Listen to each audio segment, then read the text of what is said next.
Hello, I am Henry from that totally not possessed restaurant.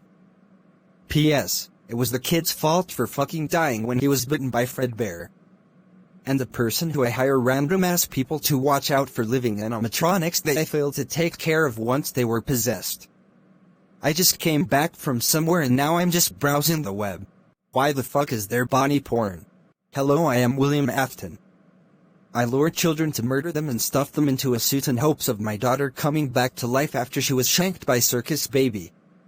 Like nigga, you ain't black, why you out there shanking children? Now that I was burned by that dumbass Henry and lured by my nigga son Mike, I now suffer in hell. Oh shit, where the fuck am I? GDBBNFNSGVRKXSSHGVDVIDFBSJTBB. What the fuck? I am Golden Freddy. Okay, boomer. I brought you here to make you suffer even more.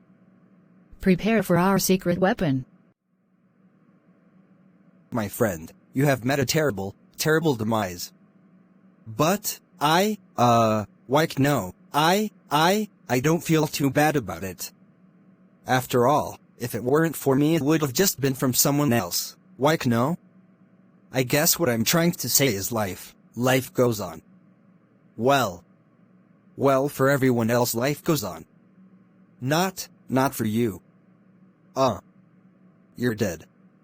That's neither here nor there. It reminds me of one summer day in the park. I was having just a delightful picnic with my good friend Orville, and I said to him, Orville, I have a story. And he said to me, what's the significance of the story? And I said to him, Orville, not every story has to have significance. No? Sometimes a story is just a story. You try to read into every little thing and find meaning in everything anyone says, you'll just drive yourself crazy. Had a friend do it once. Wasn't pretty. We talked about it for years.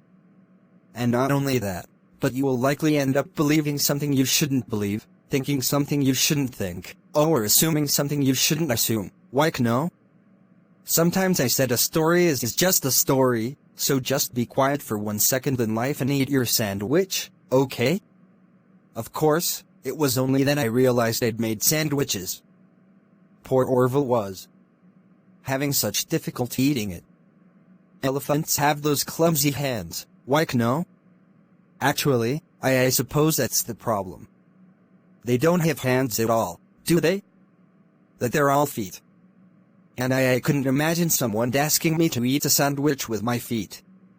Now, if I recall correctly, there was a bakery nearby. I said to him, Orville, let me go get you some rye bread. Now, I am unsure if elephants enjoy rye bread, but I assure you that Orville does. Now this was on a Tuesday, which was good because rye bread was always fresh on Tuesday. They made sourdough bread on Monday, and threw it out Wednesday. Or rather they sold it at a discount for people wanting to feed the ducks, and probably at the end of the day finally they threw it all out, I don't recall.